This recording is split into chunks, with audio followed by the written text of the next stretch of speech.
Hello बच्चों, कैसे हो आप लोग? अच्छे होंगे बेटा। बेटा आज मैं आपके लिए लेकर के आई हूँ यूपी बोर्ड 10th क्लास के लिए अशोक वाजपेयी जी का चैप्टर है आपका भाषा एकमात्र अनंत है। कौन सा चैप्टर है आपका? भाषा एकमात्र अनंत है और युवा जंगल के अभ्यास। ठीक है बेटा, तो जानते हैं हम क्या जानेंगे। हम जानेंगे बेटा आपका अशोक वाजपेयी जी का चैप्टर। हम जानेंगे आपका बेटा अशोक अशोक वाजपेयी वाजपेयी अशोक वाजपेयी जी का चैप्टर है आपका बेटा भाषा एकमात्र अनंत है। भाषा भाषा एकमात्र एकमात्र अनंत अनंत है। ठीक है बेटा, ये आपका हो जाता है अशोक वाजपेयी जी का आपका चैप्टर। और हम जानेंगे बेटा इसके अभ्यास प्रश्न। तो इसके अभ्यास प्रश्न हमें कैसे करने होंगे जान लेते हैं बेटा। हम भाषा एकमात्र अनंत है। ठीक है, देखते हैं बेटा। हम जानेंगे इसके अभ्यास प्रश्न। ठीक है बेटा, तो देखते हैं हम इसके अभ्यास प्रश्न हमें कैसे करने होंगे जान लेते हैं बेटा। पहले हम भाषा एकमात्र अनंत है पद पढ़ लेते हैं बेटा। इसकी संपूर्ण व्याख्या जानने के लिए आपको पिछला वीडियो देखने होगा। पिछले वीडियो में मैंने इसका जो संपूर्ण व्याख्या आपको बताई है और आज मैं इसके अभ्यास प्रश्न आपको समझाऊंगी किस तरह से इसके अभ्यास प्रश्न करने होंगे। तो जान लेते हैं बेटा। हम भाषा एकमात्र अनंत है। भाषा एकमात्र अनंत है। फूल झड़ता है, फूल झड़ता है, फूल शब्द नहीं बच्चा गेंद उछालता है। सदियों के पार लोकती है उसे एक बच्ची, बूढ़ा गाता है एक पद, दोहराता है वह बूढ़ा, भूगोल और इतिहास से परे किसी दलान में बैठा हुआ। ठीक है बेटा, ये आपका पद है और हमें क्या करना होगा, हमें इस पद के अभ्यास प्रश्न करने होंगे। तो भाषा एकमात्र से लेकर के बैठा हुआ, ये हो जाएगा आपका भाषा एकमात्र भाषा एकमात्र से लेकर के ये आपका हो जाएगा बेटा बैठा हुआ। ठीक है बेटा, ये हो जाता है आपका। अब हमें इसके अभ्यास प्रश्न जानने होंगे। तो बेटा हम पहला क्वेश्चन देख लेते हैं। इसका पहला क्वेश्चन क्या बनता है, प्रस्तुत पद्यांश का संदर्भ लिखिए। ये क्वेश्चन हो जाता है बेटा आपका आखंड।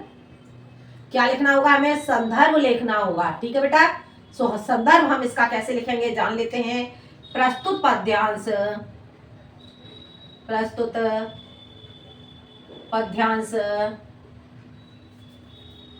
हमारी पाठ्य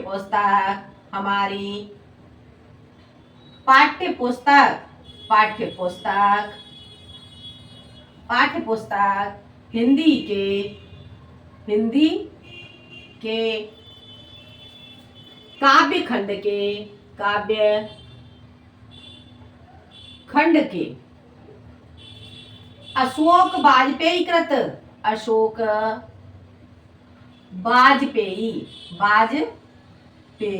ठीक है बेटा, अशोक वाजपेयी कृत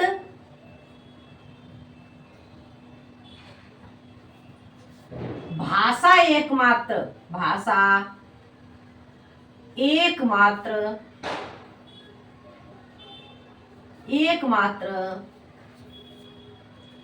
अनंत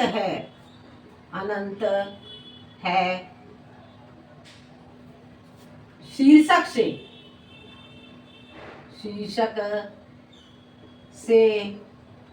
उद्धृत है। आगे बेटा समझ में, यह आपका हो जाता है संदर्भ। प्रस्तुत पद्यांश हमारी पाठ्य पुस्तक हिंदी के काव्य खंड के अशोक वाजपेयी कृत भाषा एकमात्र अनंत है शीर्षक से उद्धृत है। ठीक है बेटा, यह आपका हो जाता है संदर्भ। और अब चलते हैं बेटा संदर्भ में मैं आपको बार बार बताती हूँ जो आपका कवि का नाम और लेखक का नाम होता है उसे या तो हम डबल कॉमा में बंद करेंगे या फिर हम उसे अंडरलाइन करेंगे। और जो आपका पाठ का नाम होता है, पाठ का नाम यानी कि शीर्षक, उसे भी हम या तो अंडरलाइन करेंगे या डबल कॉमा में बंद करेंगे। ठीक है बेटा, आगे समझ में, तो संदर्भ बेटा आपको समझ में आ गया होगा। अब चलते हैं हम अगले क्वेश्चन की ओर। अगला क्वेश्चन हमारा हो जाता है रेखांकित अंश की व्याख्या कीजिए। बाखंड बेटा आपका हो जाता है रेखांकित अंश की व्याख्या। ठीक है, क्या करना होगा हमें? रेखांकित अंश की व्याख्या। रेखांकित अंश की व्याख्या। अंश की व्याख्या। ठीक है बेटा, रेखांकित अंश की व्याख्या करनी होगी हमें। तो जान लेते हैं बेटा हमारा रेखांकित कहां से कहां तक किया गया है। रेखांकित हमारा किया गया है, भाषा एकमात्र अनंत है, फूल झड़ता है, फूल शब्द नहीं। ठीक है, फूल शब्द नहीं, बच्चा गेंद उछालता है सदियों के पार। ठीक है, इतना आपका रेखांकित किया हुआ है। तो इसे हम कैसे लिखेंगे जान लेते हैं। प्रस्तुत पद्यांश में, प्रस्तुत पद्यांश में, प्रस्तुत पद्यांश में वाजपेयी जी, वाजपेयी जी कहते हैं कि, कहते हैं कि भाषा एकमात्र, एकमात्र अनंत है, अनंत, अनंत है। आगे कहते हैं फूल धरता है, कहते हैं कि फूल, पुष्प खिलता है, खिलता है, खिलता है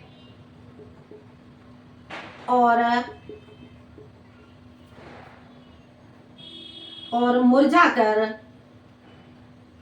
मुरझाकर मिट्टी में मिल जाता है, मिट्टी में मिल जाता है। ठीक है, मिट्टी में मिल जाता है, फूल शब्द नहीं। ठीक है, तो फूल की तुलना, आगे कहते हैं फूल शब्द नहीं, फूल की तुलना, फूल की तुलना, तुलना शब्द से, शब्द से नहीं की जा सकती, नहीं की जा सकती, क्योंकि, क्योंकि, क्योंकि आगे क्या कहते हैं, फूल की तुलना शब्द से नहीं की जा सकती क्योंकि फूल शब्द नहीं, फूल, क्योंकि, क्योंकि फूल की तुलना शब्द से नहीं की जा सकती, क्योंकि, क्योंकि शब्द, शब्द अर्थवान होता है, अर्थवान होता है,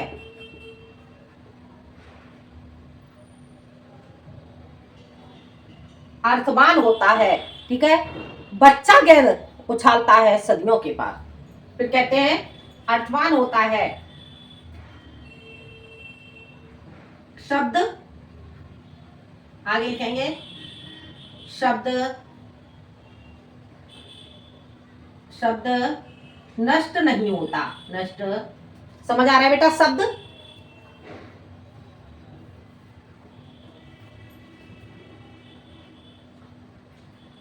शब्द नष्ट नहीं होता, शब्द नष्ट नहीं होता। और आगे कहते हैं सदियों से यह परंपरा चली आ रही है कि बच्चा गेंद उछालता है, नहीं होता, सदियों से, सदियों से यह परंपरा, परंपरा चली आ रही है, चली आ रही है, आ रही है कि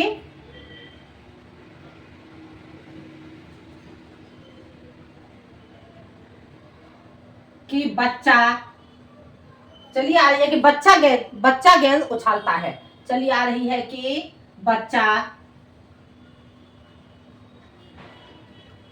गेंद, गेंद उछालता है, उछालता है।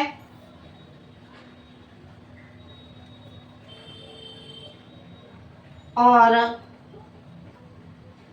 एक लड़की, एक लड़की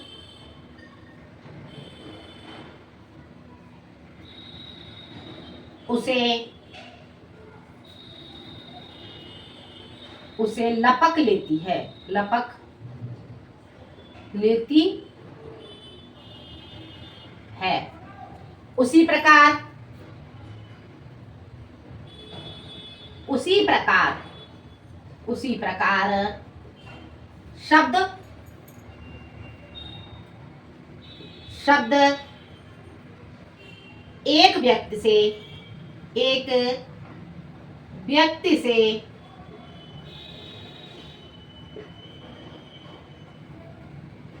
दूसरा व्यक्ति, दूसरा व्यक्ति सीखता है। ठीक है, शब्द कैसा होता है? शब्द अर्थवान होता है। देख लेते हैं एक बार। प्रस्तुत पद्यांश में वाजपेयी जी कहते हैं कि भाषा एकमात्र अनंत है, पुष्प खिलता है और मुरझाकर मिट्टी में मिल जाता है। पुष्प क्या है? शब्द की तुलना पुष्प से नहीं की जा सकती। पुष्प क्या है? पुष्प खिलता है और खिलने के बाद वह मुरझा करके मिट्टी में मिल जाता है। फूल की तुलना शब्द से नहीं की जा सकती, क्योंकि शब्द अर्थवान होता है, शब्द नष्ट नहीं होता। सदियों से यह परंपरा चली आ रही है कि बच्चा गेंद उछालता है और एक लड़की उसे लपक लेती है। उसी प्रकार शब्द एक व्यक्ति से दूसरा व्यक्ति सीखता है। ठीक है, तो यहाँ पर बच्चे के द्वारा गेंद फेंकने के उदाहरण से जो हमारे वाजपेयी जी हैं, वाजपेयी जी बताना चाह रहे हैं कि शब्द भी गेंद के समान ही है कि एक व्यक्ति शब्द को बोलता है और दूसरा उसे पकड़ लेता है। आगे समझ में? तो ये था बेटा आपका रेखांकित अंश की व्याख्या। ये आपको समझ में आ गई होगी। अब हम चलते हैं बेटा अगले क्वेश्चन की ओर। अगले क्वेश्चन में अशोक वाजपेयी जी क्या कहते हैं जान लेते हैं बेटा। हम अगला क्वेश्चन देखते हैं बेटा।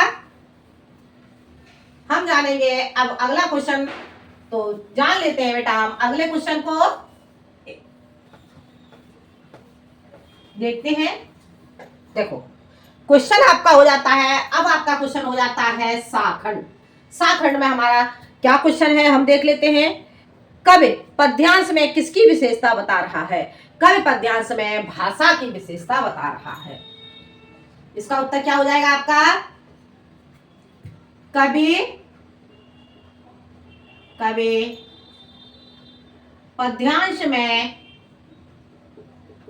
भाषा की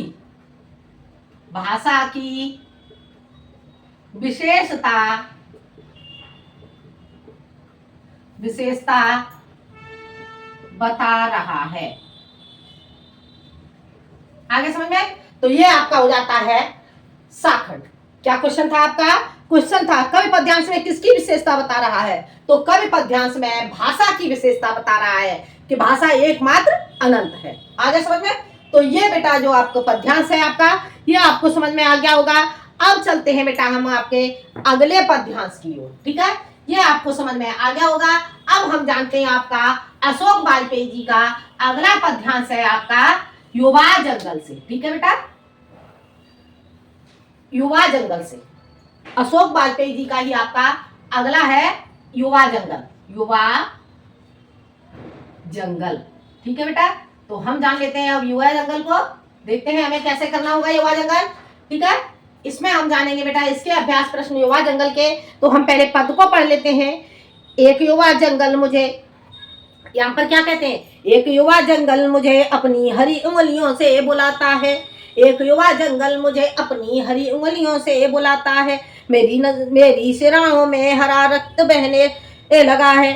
मेरी सिराओं में हरा रक्त बहने लगा है। आंखों में हरी परछाई फिसलती है। कंधों पर एक हरा आकाश ठहरा है। ओठ मेरे एक हरे गान में कांपते हैं। ठीक है, तो ये आपका हो जाता है पद। तो देख लेते हैं एक युवा से लेकर के ये आपका हो जाएगा कांपते हैं। ठीक है, ये आपका हो जाता है दूसरा पद है आपका युवा जंगल का। युवा जंगल का पहला ही पद है। ठीक है, तो ये है एक युवा से लेकर के और आपका हो जाएगा कांपते हैं।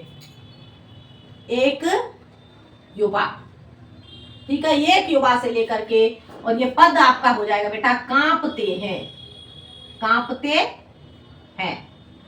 आगे बेटा समझ में, ये आपका पद हो जाता है। अब हमें इसका पहला क्वेश्चन जानना होगा। पहला क्वेश्चन आपका क्या हो जाएगा, पहला क्वेश्चन हो जाएगा प्रस्तुत पद्यांश का संदर्भ लिखिए। तो ये हम क्वेश्चन कैसे करेंगे बेटा, हमें इसका आखंड, इसका हमें संदर्भ लिखना होगा। संदर्भ, संदर्भ हम कैसे लिखेंगे जान लेते हैं। प्रस्तुत पद्यांश, प्रस्तुत पद्यांश हमारी पाठ्यपुस्तक, हमारी पाठ्यपुस्तक हिंदी के, हिंदी के काव्य खंड के, काव्य खंड के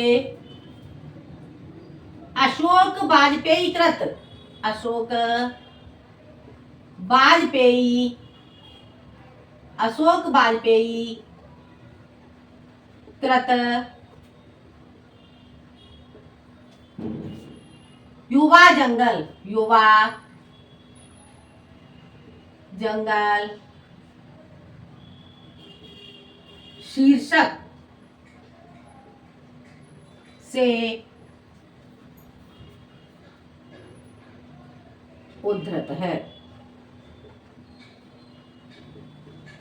आगे बेटा समझ में, प्रस्तुत पद्यांश हमारी पाठ्यपुस्तक हिंदी के काव्य खंड के अशोक वाजपेयी कृत युवा जंगल शीर्षक से उद्धृत है। यह हो जाता है बेटा आपका संदर्भ। अब चलते हैं हम अगले क्वेश्चन की ओर। अगला क्वेश्चन आपका क्या हो जाता है, रेखांकित अंश की व्याख्या कीजिए। यह हो जाएगा आपका बाखंड, रेखांकित, रेखांकित अंश की व्याख्या, अंश की व्याख्या, ठीक है बेटा, हमें रेखांकित अंश की व्याख्या करनी होगी बेटा। तो हम जान लेते हैं रेखांकित अंश की व्याख्या कैसे करेंगे, हम इसे जान लेते हैं। एक युवा जंगल, पहले हम इसका रेखांकित देख लेंगे, कहां से कहां तक है रेखांकित हमारा किया गया है। एक युवा जंगल मुझे अपनी हरी उंगलियों से बुलाता है, मेरी शिराओं में हरा रक्त बहने लगता है, ठीक है। तो देखते हैं प्रस्तुत पद्यांश में, प्रस्तुत पद्यांश में, प्रस्तुत पद्यांश में, प्रस्तुत पद्यांश में अशोक, अशोक वाजपेयी, वाजपेयी जी कहते हैं, कहते हैं कि क्या कहते हैं, एक युवा जंगल मुझे अपनी हरी उंगलियों पर बुलाता है। कहते हैं कि एक युवा जंगल, एक युवा जंगल मुझे अपनी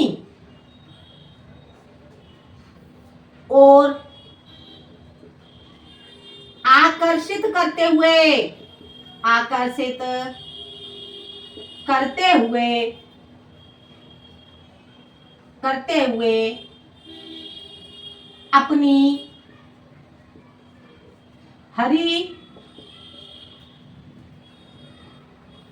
हरी भरी अंगुलियों से,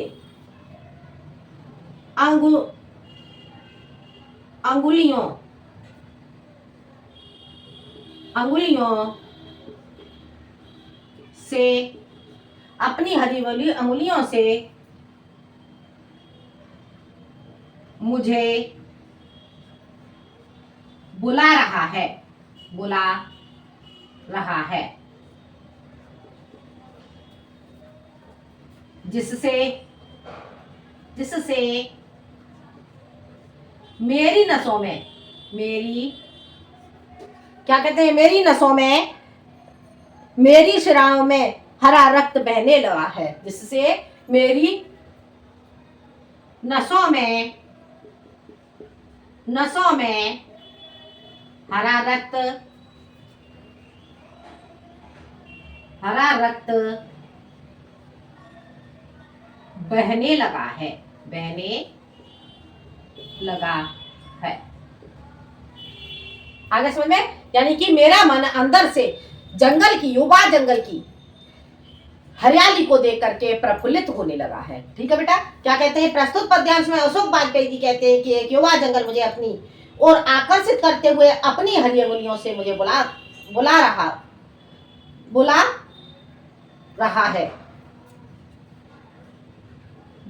है, ऐसे लिखोगे, बुला रहा है, जिससे मेरी नसों में हरा रक्त बहने लगा है। ठीक है बेटा, आगे समझ में? ये हो जाता है आपका रेखांकित अंश की व्याख्या। अब हम चलते हैं अगले क्वेश्चन की ओर। कवि पद्यांश में किसकी, सॉरी ये आपका युवा जंगल का हो जाएगा।